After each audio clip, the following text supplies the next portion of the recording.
En silencio, de negro, cubertos con máscaras cos nomes de 38 mulleres asasinadas este ano, o alumnado do Centro de Formación Audiovisual da Deputación condenaba este luns a violencia machista na Praza de San Marcos.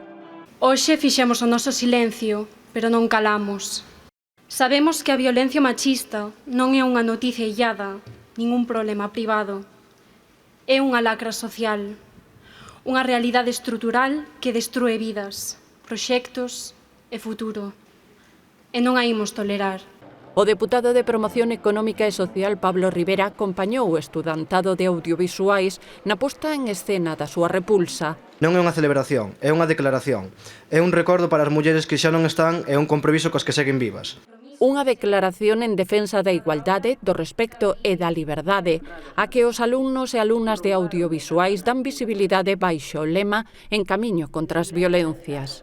O alumnado da escola asumiu a filosofía de que a loita contra a violencia machista non é unha meta estática, senón un proceso continuo, unha ruta que percorremos xuntos día a día sen descanso.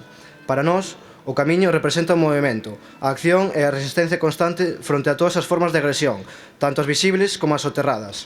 Con esta iniciativa, o alumnado de primeiro de produción súmase dende hai 6 anos os actos do Día Internacional da Eliminación da Violencia contra a Muller, un testemunho que dende entón recollen as novas promocións.